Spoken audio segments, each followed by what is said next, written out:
Vous êtes-vous déjà retrouvé dans une situation où le manque de respect et la dévalorisation ont volé votre équilibre, vous laissant sans savoir comment réagir? Dans cette vidéo, nous allons explorer 8 attitudes stoïques qui peuvent changer complètement la façon dont vous gérez ces situations. Le stoïcisme nous enseigne à ne pas placer notre tranquillité ou notre bonheur entre les mains des autres. Au lieu d'essayer de contrôler l'incontrôlable, nous devons concentrer notre énergie sur ce que nous pouvons réellement contrôler. Ces attitudes stoïques ne sont pas juste des idées lointaines, elles sont des pratiques qui, lorsqu'appliquées, nous donnent la force de maintenir une posture ferme et un contrôle émotionnel solide, même lorsque tout autour de nous semble s'effondrer. Lorsque nous faisons face à des défis, il est important de s'arrêter, de réfléchir et de choisir nos actions avec soin, au lieu de réagir impulsivement. Le stoïcisme nous aide à être plus proactifs, à penser avant d'agir et à développer la résilience nécessaire pour gérer le manque de respect et la dévalorisation de manière équilibrée et assertive. Pour cette raison, la première attitude est maîtriser l'art de ne pas réagir. Avez-vous déjà été dans une situation où quelqu'un a tenté de vous provoquer, attendant une réaction explosive? Imaginez le pouvoir de rester calme, de ne pas donner la réponse qu'ils attendent de vous. C'est le principe de l'art de ne pas réagir, l'un des concepts les plus précieux du stoïcisme. Pensez à une réunion où quelqu'un fait un commentaire sarcastique sur votre travail. Tous vous regardent, attendant que vous répliquiez. Mais au lieu de cela, vous respirez profondément, regardez calmement la personne et choisissez de ne pas répondre immédiatement. Ce moment de pause, ce contrôle, c'est là que réside votre véritable pouvoir. Beaucoup de gens croient qu'être réactif est un signe de force, pensant qu'une réponse rapide démontre de l'intelligence.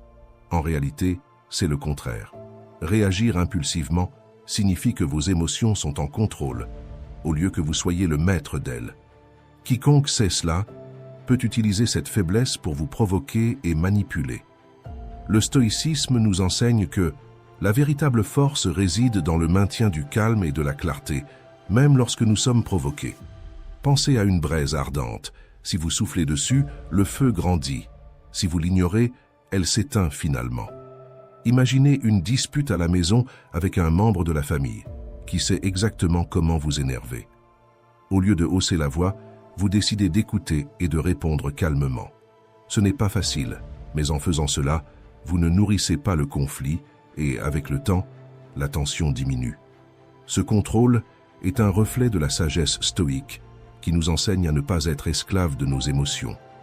Lorsque nous ne réagissons pas immédiatement, nous donnons du temps pour que nos émotions se calment, ce qui nous donne l'opportunité de penser clairement et de répondre de manière authentique, alignée avec qui nous sommes et ce que nous voulons vraiment. De plus, en ne réagissant pas impulsivement, vous désarmez et confondez celui qui tente de vous déstabiliser. Ces personnes attendent une explosion, un contre-attaque, quelque chose qui valide la provocation. En ne réagissant pas, vous brisez ce cycle et montrez que vous êtes en contrôle. Imaginez l'impact de ce self-control dans votre vie. Au lieu d'être vu comme quelqu'un qui se laisse emporter par les émotions, qui explose à chaque provocation, vous devenez une présence calme et stable. Les gens commencent à vous respecter davantage, vous voyant comme quelqu'un qui pense avant d'agir, qui ne se laisse pas facilement perturber. Cette compétence améliore non seulement vos relations avec les autres, mais favorise également votre paix intérieure. En maîtrisant l'art de ne pas réagir, vous vivez avec plus de sérénité, sans vous laisser affecter par les petites provocations quotidiennes. Vous réalisez que vous avez le pouvoir de choisir vos réponses, vivant selon vos valeurs, au lieu d'être otage des émotions des autres. Alors, la prochaine fois que quelqu'un tentera de vous provoquer, souvenez-vous de l'art de ne pas réagir. Utilisez ce moment pour respirer, vous calmer et choisir votre réponse avec sagesse. Vous serez surpris de la différence que cela fait dans votre vie et du respect que vous recevez des autres. L'art de ne pas réagir est l'une des plus grandes forces que le stoïcisme nous offre.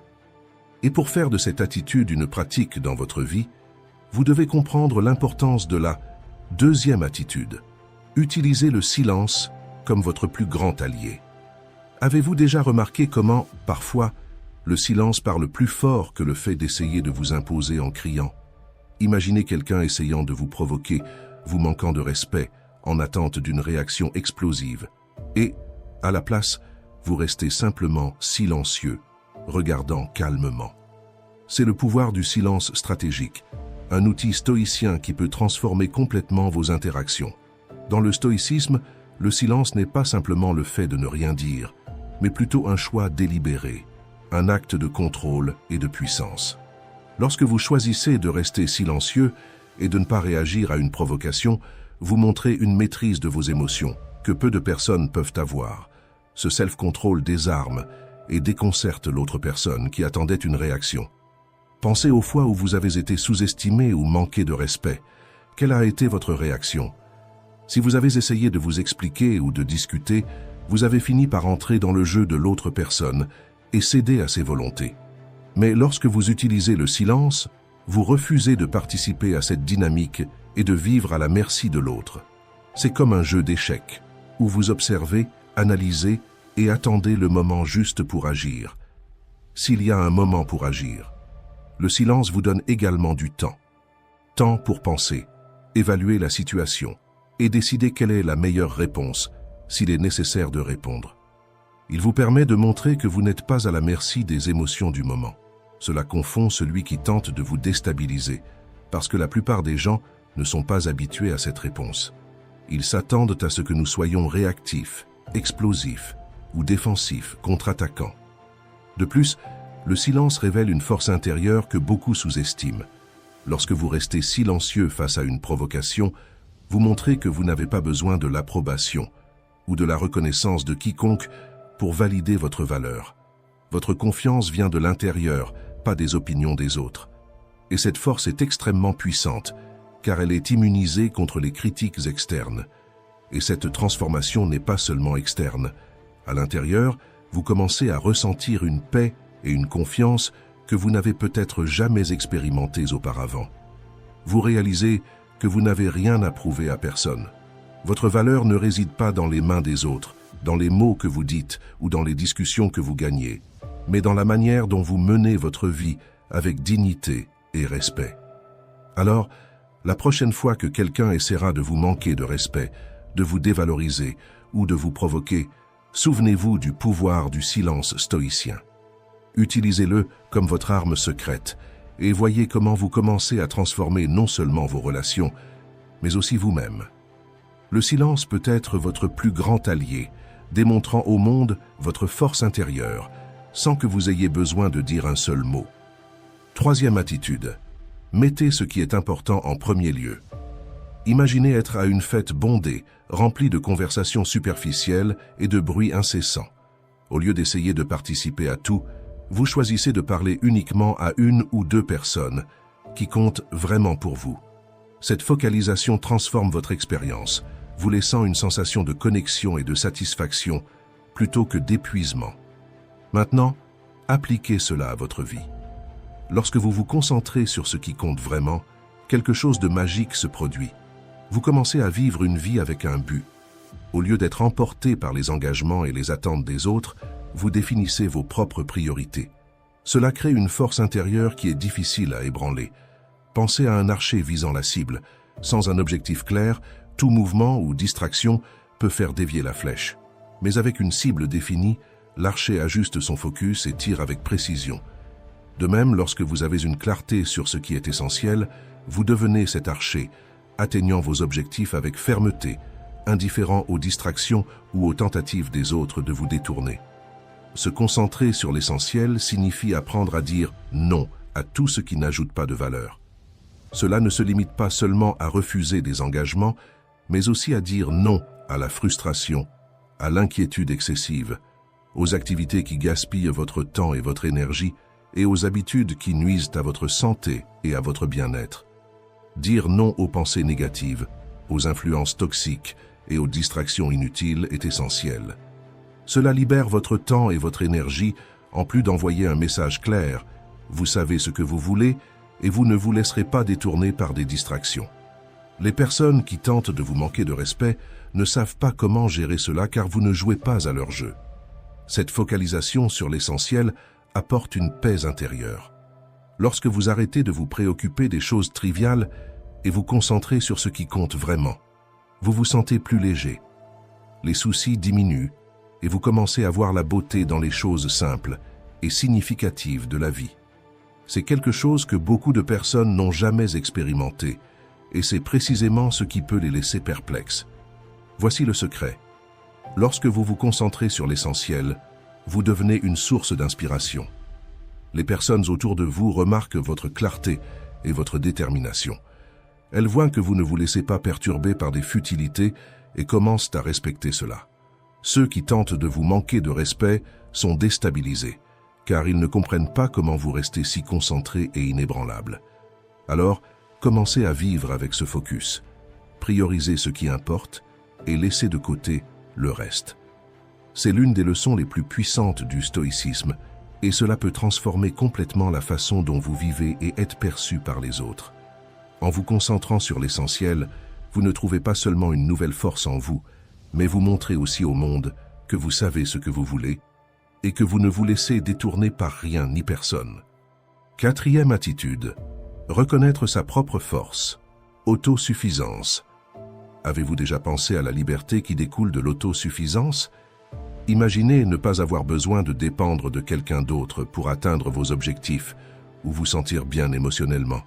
Être autosuffisant renforce votre esprit et change la manière dont les autres vous perçoivent. C'est un signe de pouvoir et de confiance en soi, valeurs importantes dans le stoïcisme. Être autosuffisant signifie vivre sans être attaché aux attentes et aux exigences des autres. Pensez à quel point cela est libérateur. Souvent, l'insécurité concernant vos capacités vous fait dépendre des autres. Mais lorsque vous reconnaissez votre propre force, vous avez un contrôle total sur votre vie et vos choix. Cela se reflète dans toutes vos actions et les personnes autour de vous commencent à admirer votre indépendance. Pensez à un exemple simple. Un bateau naviguant sur la mer. Si le bateau est robuste et bien construit, il peut affronter des tempêtes sans dépendre d'une ancre. Ainsi est l'autosuffisance. Vous êtes le bateau qui reste ferme, indépendamment des conditions autour de vous. Quand vous construisez votre vie avec vos propres mains, le résultat est quelque chose d'authentique, reflétant votre dévouement et votre résilience. Être autosuffisant signifie être indépendant émotionnellement et financièrement. Cela ne signifie pas que vous n'avez pas besoin des autres ou que vous êtes supérieur à eux. Au contraire, vous devenez plus sélectif quant à qui vous choisissez de partager votre voyage. En comprenant votre valeur, vous définissez des limites clairement et fermement, sans accepter n'importe quel type de traitement.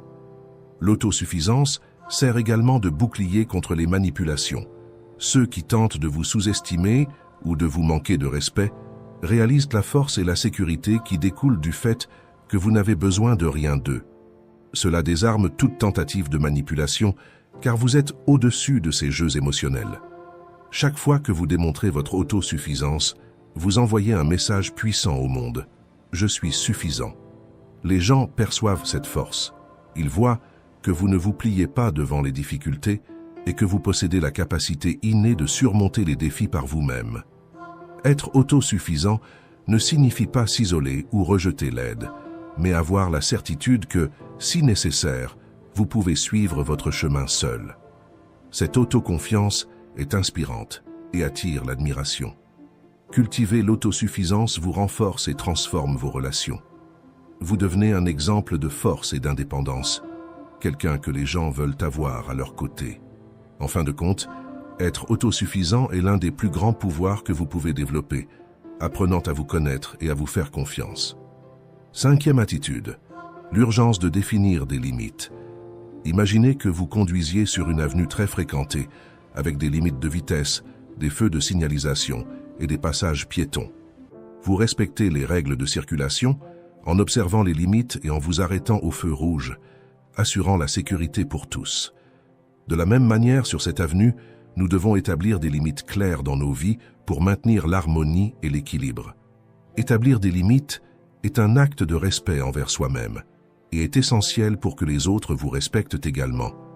Cela ne signifie pas repousser les gens, mais plutôt créer un espace sécurisé où vous pouvez prospérer.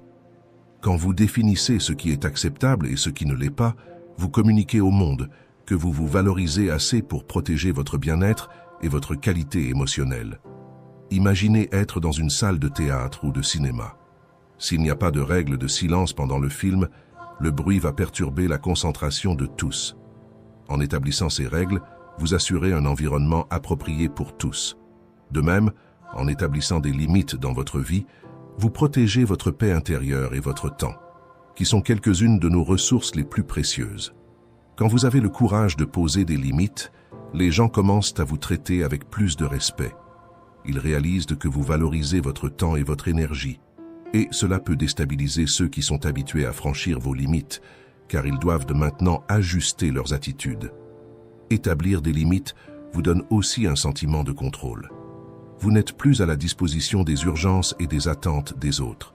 Vous décidez où investir votre temps et votre énergie, offrant une immense liberté et vous faisant sentir plus puissant et confiant dans vos décisions. Ne pensez pas que établir des limites est un acte d'égoïsme. Pensez au premier exemple de conduite sur une avenue très fréquentée, maintenant, sans aucun type de limite de vitesse ou de signalisation. Ce serait un véritable chaos. De la même manière, notre vie sans limite devient chaotique et les gens finissent par se sentir propriétaires de notre temps et de notre énergie. Définir des limites apporte de l'équilibre et est l'un des plus grands actes d'amour-propre que vous pouvez pratiquer.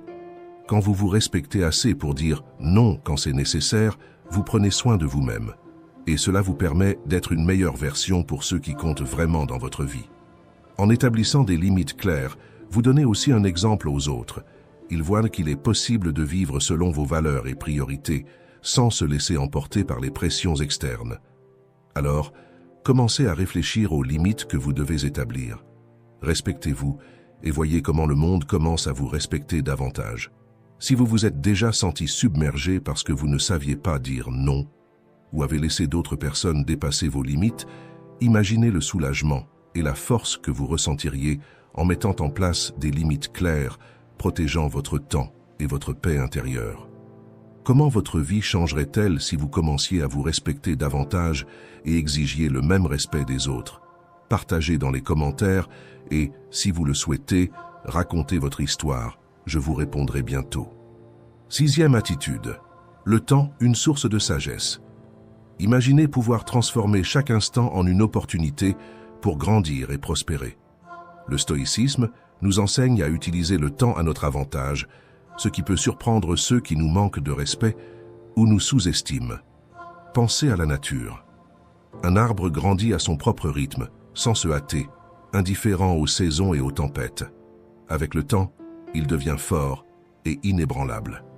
Le stoïcien voit également le temps comme un allié, transformant les adversités en force et la patience en puissance.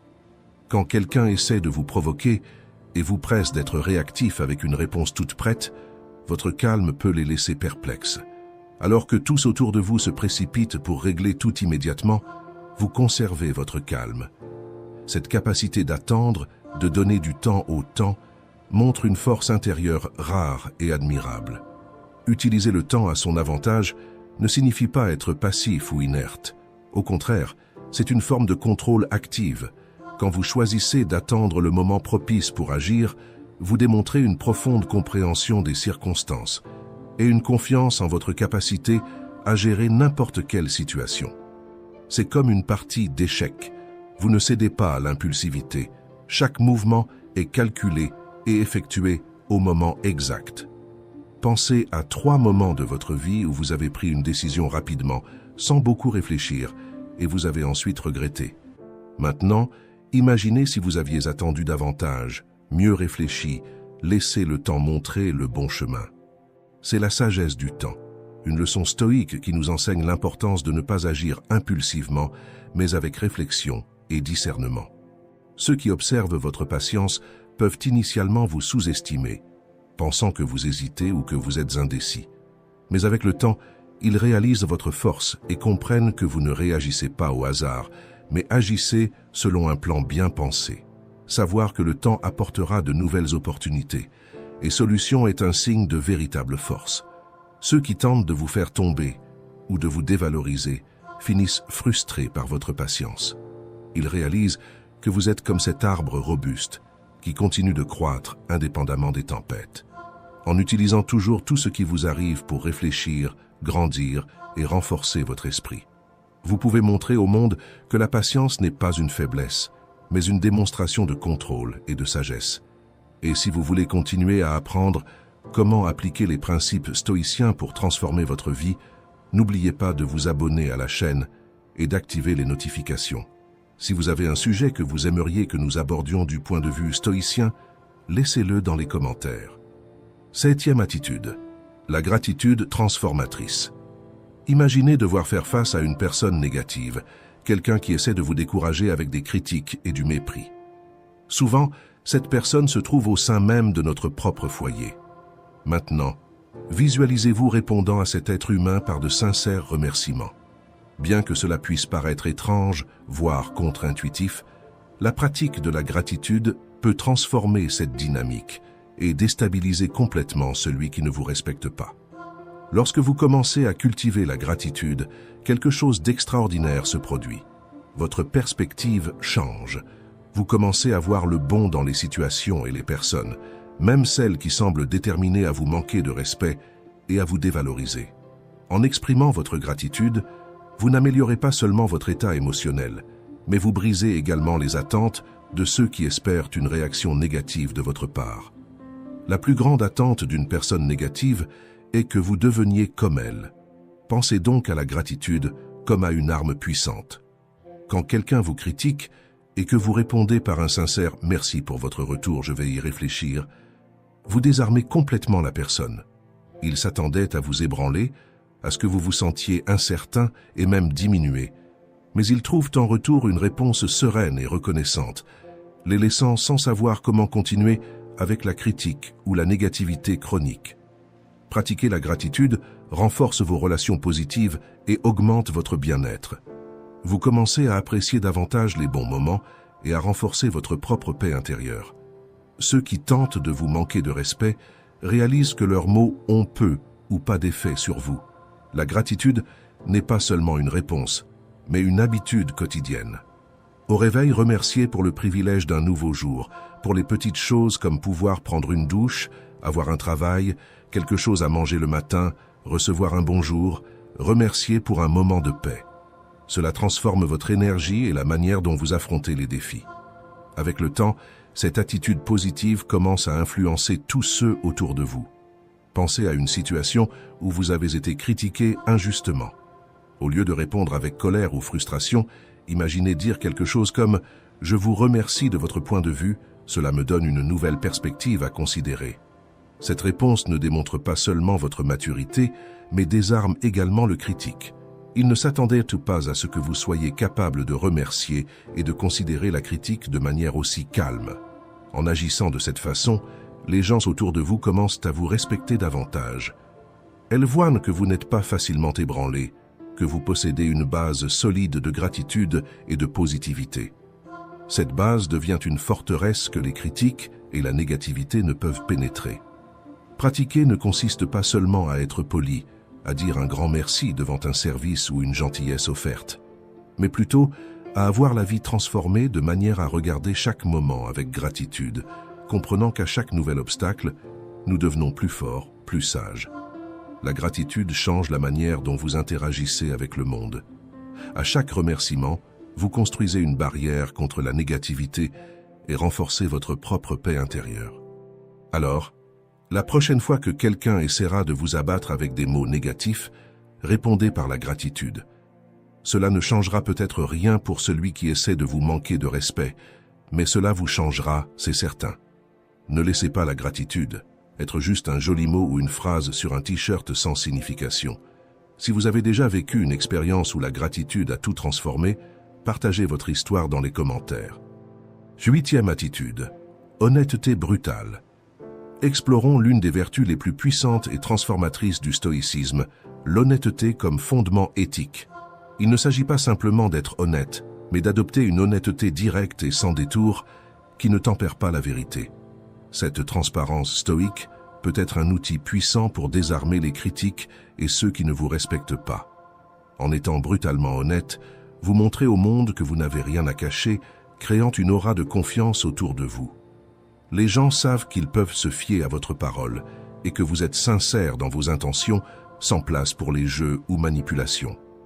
Votre authenticité devient évidente et incontestable. Imaginez que vous commettiez une erreur. L'instinct commun serait de tenter de justifier ou de minimiser l'erreur, mais un stoïcien embrasse la vérité et dit courageusement « Oui, j'ai fait une erreur. Voici ce que je fais pour la corriger. » Agir de cette manière non seulement désarme les critiques, mais démontre également une intégrité admirable. Les gens respectent ceux qui reconnaissent leurs défauts et travaillent à les surmonter. Cette même transparence s'applique aux éloges. Être honnête sur les mérites des autres renforce vos relations et crée un environnement de confiance.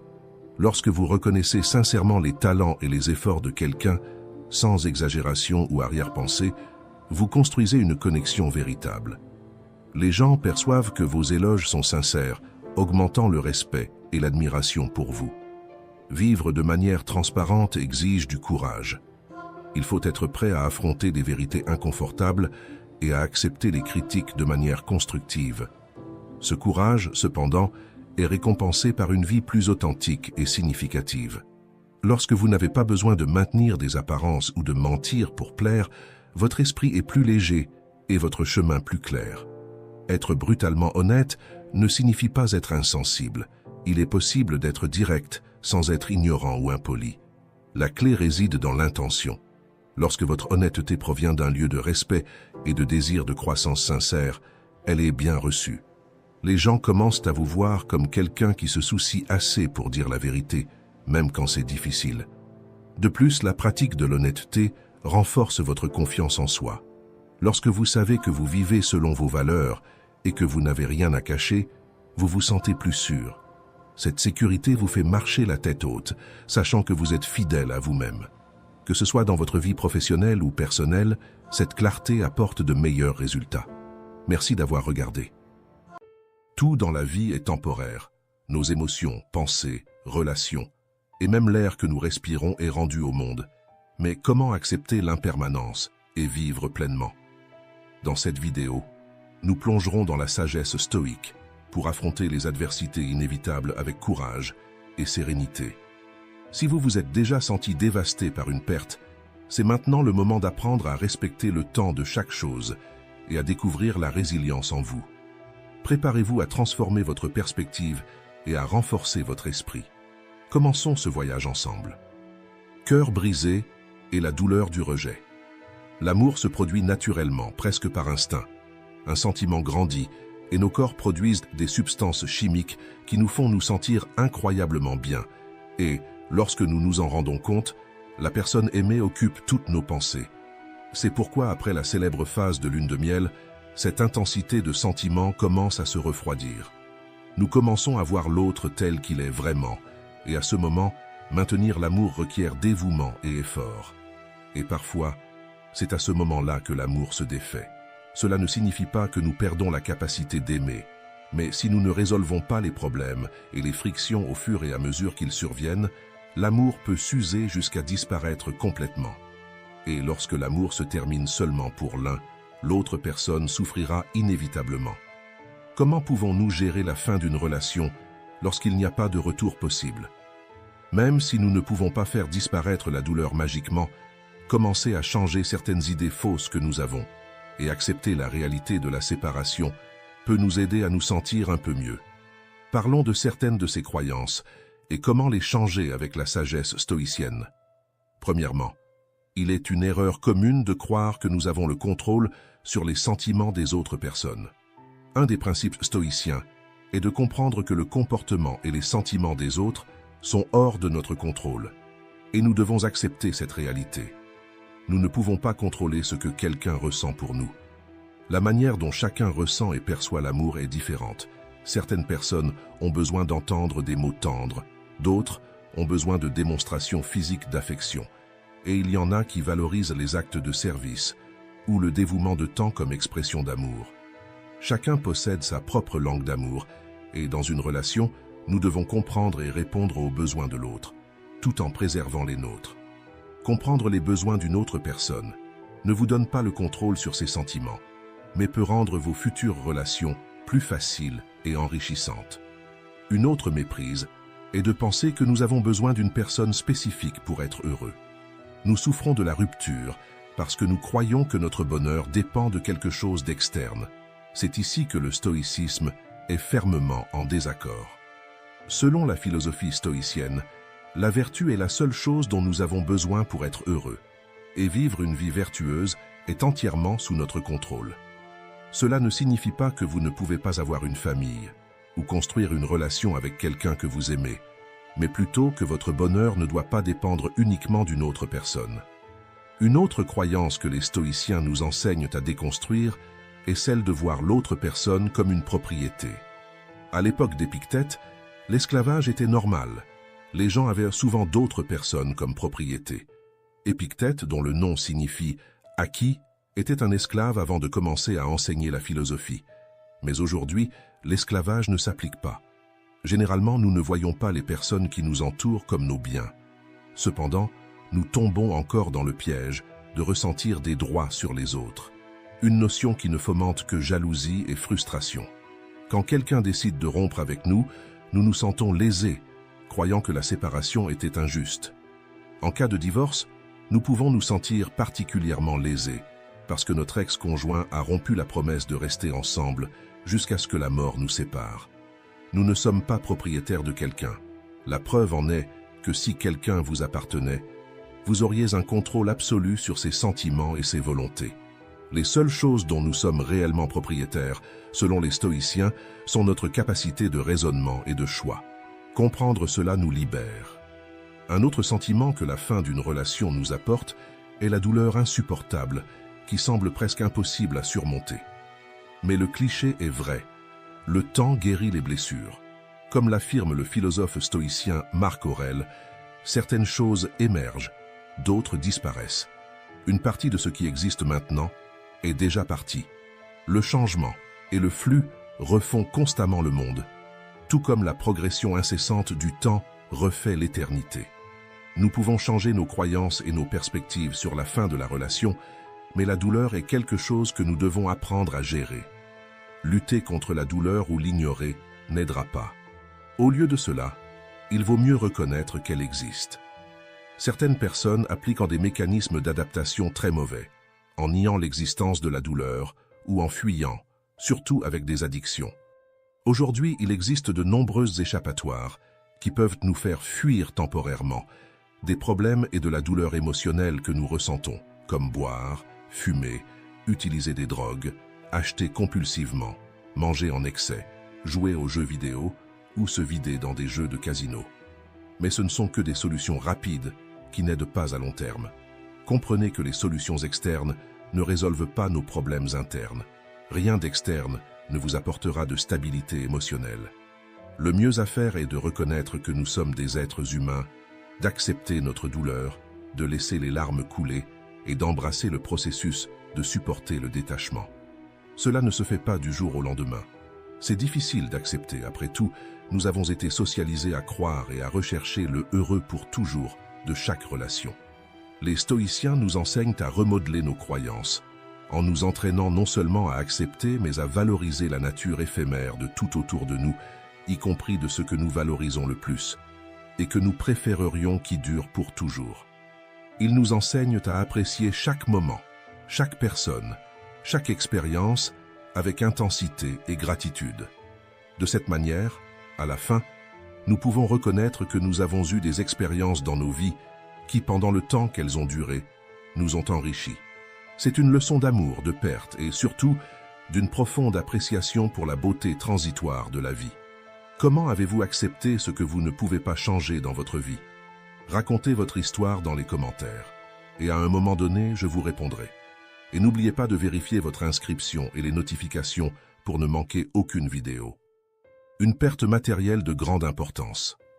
Certaines personnes sont agressées, volées ou font faillite financièrement, et ne parviennent jamais à prospérer à nouveau.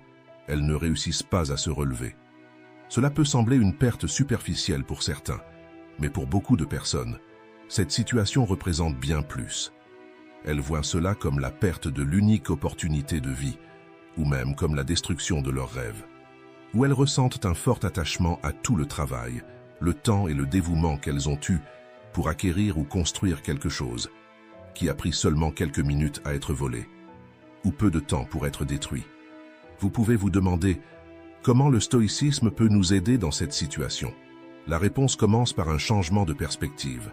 Peu importe si votre voiture a été volée, si votre entreprise a fermé pour une raison quelconque, ou si vous avez été licencié injustement d'un excellent travail. Même si cela a été dévastateur, cela ne vous condamne pas à agir selon le passé pour toujours. Selon le stoïcisme, la façon de surmonter cela commence par le concept de amour fati, accepter le destin. Nous ne pouvons pas changer le passé, alors il est inutile de miner notre énergie en ressassant et en pensant à ce que nous aurions pu faire. Sénèque nous rappelle que nous souffrons plus dans l'imagination que dans la réalité. Nous passons beaucoup de temps à analyser des situations avec toute notre charge émotionnelle, au lieu de voir les choses telles qu'elles sont vraiment. Un travail, aussi bon soit-il, est quelque chose de transitoire. Nous pouvons changer de profession ou cesser de nous identifier à ce que nous avons choisi de faire il y a plus de 10 ou 20 ans. Et pourtant, continuer à être qui nous sommes. Bien que nous ayons été attachés à un bien matériel, qu'il s'agisse d'une voiture ou d'une maison, il ne représente pas notre valeur ou notre confiance en soi. Il en va de même pour votre propre entreprise. Rester embrassé au poteau ne fera pas qu'il marche avec vous. Comme entrepreneur, vous pouvez former votre regard pour identifier quels sont les besoins non satisfaits aujourd'hui sur le marché et commencer à offrir un produit ou un service qui répond à cette demande. Avez-vous déjà fait face à une perte matérielle dévastatrice? Comment avez-vous surmonté cela et qu'avez-vous appris de l'expérience? Partagez vos histoires dans les commentaires pour que nous puissions tous apprendre ensemble. Accepter ce qui s'est passé, c'est comprendre que beaucoup de choses sont hors de notre contrôle.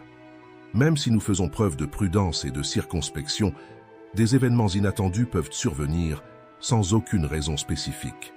Lorsque nous faisons face à des pertes ou sommes lésés, nous avons envie de rendre justice de nos propres mains. Mais les stoïciens nous enseignent que le désir de vengeance ou de rétorsion naît de l'attachement aux choses extérieures et du manque de compréhension de la transitoire de la vie. Par exemple, si nous avons notre téléphone portable ou notre voiture volée, nous avons une personne en particulier à qui nous venger. Ou si nous avons été licenciés parce que quelqu'un a tiré notre tapis dans l'entreprise. Mais si nous pensons à la situation de pandémie que nous avons affrontée il y a peu de temps, des centaines d'entreprises ont été fermées, de nombreuses personnes ont perdu leurs emplois, ou encore, plus triste, ont perdu leurs proches. Et il n'existe pas de cible spécifique, une personne à blâmer ou à chercher vengeance. Pour surmonter cette situation, nous devons pratiquer la présence consciente et l'amour fati. Accepter que certaines choses arrivent et que malheureusement, parfois, c'est nous qui sommes affectés. Cela nous libère pour aller de l'avant. Lorsque nous restons accrochés au passé et à des sentiments de vengeance, nous concentrons notre énergie sur ce que nous ne pouvons pas contrôler, ce qui nous empêche de progresser. Nous arrêtons nos vies et commençons à vivre dans le passé, dans ce qui aurait pu se passer différemment, dans quelles attitudes nous aurions dû prendre. Robert Allen, un écrivain américain, a dit « Aucune pensée n'habite gratuitement dans la tête de quelqu'un. Toutes sont des investissements ou des coûts, où elles mènent la personne vers le bonheur et le succès, où elles l'en éloignent, où elles la renforcent, où elles l'affaiblissent. Pour reconquérir votre équilibre et vous relever, il est fondamental d'accepter ce qui s'est passé et d'aller de l'avant. Les stoïciens appellent cette sagesse l'art de l'acquiescement, qui signifie accepter au lieu de lutter. Tout ce que nous avons vraiment, c'est le présent et notre capacité à y faire face. Accepter cela est la première étape pour transformer l'adversité en force intérieure. Lorsque vous réussirez à intérioriser cette sagesse stoïcienne, vous découvrirez que tout est temporaire et trouverez la force en vous pour aller de l'avant. Abonnez-vous à la chaîne et activez les notifications. Chaque vidéo peut être un outil pour vous faire évoluer mentalement et émotionnellement. Une maladie qui surgit soudainement. Découvrir une maladie inattendue peut être l'un des plus grands chocs de la vie. Peu de choses peuvent nous impacter autant. Les questions qui surgissent immédiatement dans notre tête sont « Mon heure est-elle arrivée? Pourquoi moi? Comment vais-je m'en sortir ?» Ces doutes peuvent nous paralyser, rendant difficile la clarté de pensée et souvent aggravant notre situation. Les stoïciens nous enseignent que la véritable guérison commence à l'intérieur de nous. Quand la vie nous met au défi avec une maladie grave, nous devons regarder à l'intérieur et trouver la force nécessaire pour affronter cette réalité. À partir du moment où nous acceptons la situation et recherchons la sérénité intérieure, nous commençons à trouver des moyens de surmonter les difficultés. Vous avez probablement déjà entendu l'histoire qui s'est passée aux États-Unis. La femme apprend qu'elle a un cancer et qu'il ne lui reste plus que 6 mois à vivre. En quelques jours, elle démissionne de son travail, reprend son rêve de composer des chansons Tex-Mex qu'elle avait abandonnées pour prendre soin de sa famille, commence à étudier le grec classique et à travailler comme bénévole. Les amis de la femme pensent qu'elle est devenue folle, mais elle-même ne s'est jamais sentie aussi heureuse. Peu de temps après, elle découvre que le cancer est en régression. La phrase du philosophe Épictète explique bien l'histoire de la femme. Ce ne sont pas les choses qui nous perturbent, mais l'opinion que nous avons sur les choses. Cela signifie que c'est notre esprit qui interprète les événements et leur donne des significations. Quand nous changeons notre mentalité sur la situation, nous réussissons à faire face aux difficultés avec plus d'équilibre et de sagesse, transformant complètement notre expérience.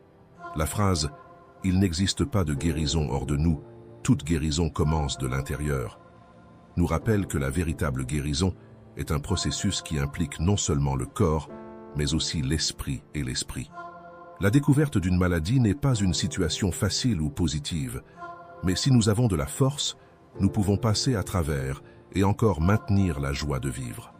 Penser positivement seul ne va pas changer la maladie, mais notre contrôle émotionnel déterminera la manière dont nous y ferons face. Il est également important de garder à l'esprit que la culpabilité n'améliore en rien le processus de la maladie. Penser à ce que nous aurions pu faire différemment ou comment nous aurions pu éviter la situation, c'est essayer de contrôler ce qui est hors de notre contrôle. Cela ne nous causera que plus de souffrance et de lamentation. Même nos corps entièrement ne dépendent pas de nous. Nous pouvons contrôler nos actions et maintenir un régime alimentaire sain, faire de l'exercice et être actifs. Mais nous n'avons pas de contrôle sur d'autres choses, comme notre génétique, les facteurs externes, les accidents et les éventuelles blessures. Dans les moments difficiles, il est fondamental d'adopter l'acceptation, le calme et la résilience. Avec cette mentalité, nous sommes prêts à affronter n'importe quel défi. Un autre point qu'une maladie inattendue nous cause, c'est la peur de la mort. Nous avons tous une seule certitude, que nous allons mourir, mais même ainsi, nous vivons en croyant que la mort peut atteindre tout le monde, sauf nous et les personnes que nous aimons. Et ce déni qui nous cause tant de souffrance. Pour les stoïciens, nous ne devrions pas avoir peur de la mort, mais plutôt de n'avoir vécu une vie, seulement en survivant, sans vivre véritablement. Avec cela, le stoïcisme nous invite à réfléchir sur la finitude de notre vie et le but que nous souhaitons atteindre. Un diagnostic mauvais dans la vie d'une personne transforme beaucoup des questions que nous considérons importantes et urgentes en choses petites ou insignifiantes. Avons-nous vraiment besoin d'arriver à ce point de la vie pour commencer à vivre véritablement? Pour avoir le courage d'être qui nous sommes, de refaire nos relations importantes et d'offrir notre meilleur au monde? Un diagnostic mauvais est-il le seul moyen de nous rappeler ce qui importe vraiment? C'est précisément le pouvoir du stoïcisme, nous faire réfléchir sur nos vies, internaliser la vérité fondamentale, que nous pouvons contrôler notre comportement mais pas les résultats, mène à une acceptation tranquille de ce qui se passe. Cela nous assure que nous avons fait de notre mieux, compte tenu des circonstances. Pour vous qui faites face à une maladie difficile, je souhaite que vous trouviez des forces pour surmonter ces défis. Que cette vidéo serve de rappel puissant que la clé de la guérison et de la résilience se trouve en vous. Embrasser cette perspective stoïcienne peut transformer votre chemin, révélant une force intérieure que peut-être vous n'avez pas encore découverte. La douloureuse perte de quelqu'un de proche. Lorsque quelqu'un que nous aimons décède, nous faisons face à un changement profond dans notre psyché. Nous devons faire face à des émotions intenses, telles que la tristesse, la colère, le déni et même la culpabilité, en fonction de la manière dont la personne est partie. Et soudainement, nous sommes forcés de nous habituer à l'absence de cette personne. Ce vide émotionnel peut ne jamais être totalement surmonté ou oublié. Mais comment transformer cette perte de manière stoïque? Sénèque a été accusé d'adultère par l'empereur Claude, un fait que beaucoup d'historiens croient être faux. Pourtant, il a été exilé pendant 8 ans. Pendant cette période, il a écrit des lettres pour consoler sa mère du deuil. Dans ces mots, il vaut mieux se rendre à la douleur que de la tromper. La tristesse est inévitable, que ce soit par la mort soudaine ou déjà attendue de quelqu'un que nous aimons. Pour Sénèque, la nature exige de nous un peu de tristesse. Il conseille à sa mère de suivre une règle ancienne de Rome. Les femmes des soldats maintenaient une période de deuil de 10 mois. Après ce temps, elles assumaient la responsabilité émotionnelle pour leur propre bien-être. Chacun de nous a son processus de surmontement, et la douleur ne suit pas un calendrier, ou n'est pas quelque chose qui arrive à une heure et une date fixée. Mais ce que le stoïcisme nous enseigne, c'est de ne pas nous livrer entièrement à la tristesse. Sénèque enseigne que le deuil, dans la juste mesure, permet à notre esprit de trouver un équilibre, sans pencher vers l'indifférence totale ou vers la folie. Il défend un état émotionnel qui reflète le soin et l'affection, sans nous faire perdre le contrôle. Nous devons pleurer et nous attrister, mais ne pas nous livrer au désespoir et à la souffrance profonde. Marc Aurèle, dans ses méditations, nous conseille également: nous devons laisser les larmes couler, mais aussi permettre qu'elles cessent. Et nous pouvons soupirer profondément tant que nous nous arrêtons à un moment. Car à un moment donné, les conséquences du deuil seront plus préjudiciables que ce qu'il a initialement déclenché. Si vous vous trouvez dans un trou, la première chose à faire est d'arrêter de creuser. Affrontez l'émotion et sortez du trou. Si vous ne le faites pas, les sentiments négatifs grandissent et se renforcent, créant un cercle vicieux. Vous vous sentirez mal d'être angoissé, et encore pire de ne pas pouvoir sortir de cet état. Ainsi, vous continuez à creuser et ne pourrez jamais sortir de ce trou. Il faut s'arrêter, respirer et chercher un nouveau chemin pour sortir du cycle autodestructeur et trouver une issue. Pour Sénèque, la meilleure arme contre le deuil est la raison, l'autoresponsabilité et l'engagement propre à notre bien-être émotionnel. Si nous ne décidons pas cela par la raison, le destin ne le fera pas pour nous. Pour les stoïciens, accepter la mort et le deuil ne signifie pas ignorer ou oublier la personne qui est partie, mais reconnaître qu'elle n'est plus présente physiquement et apprendre à vivre avec cette réalité. Une autre manière de voir les choses, c'est de se rappeler que rien de ce que nous avons n'est vraiment à nous. C'est comme si tout était emprunté. Pour les stoïciens, ce n'est pas que nous perdons quelqu'un, mais plutôt que nous le rendons.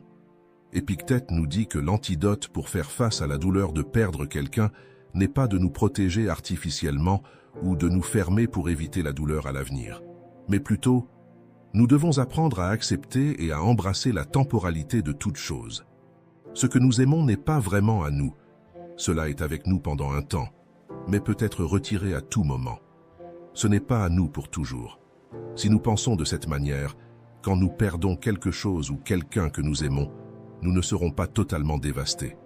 À la place, nous ressentirons, comme Abraham Lincoln l'a décrit, un sentiment triste et doux dans le cœur. Accepter l'amour que nous avons eu, sans laisser que la tristesse et la perte nous rendent amers, est un grand défi pour le cœur endeuillé, mais aussi sa plus grande réalisation. La philosophie stoïcienne nous aide à accepter notre nouvelle réalité et à gérer nos pertes de manière pratique et profonde. La méditation philosophique, par exemple, est un outil puissant, promouvant l'acceptation et la résilience face à la mort et aux pertes significatives de nos vies. Le stoïcisme nous enseigne à trouver un sens et un but dans la douleur, en honorant la mémoire de ceux qui sont partis de manière significative. Ce processus va au-delà de l'acceptation. C'est une transformation profonde de notre perspective sur la vie et la mort. En adoptant ces enseignements, nous pouvons recréer le sens de nos vies.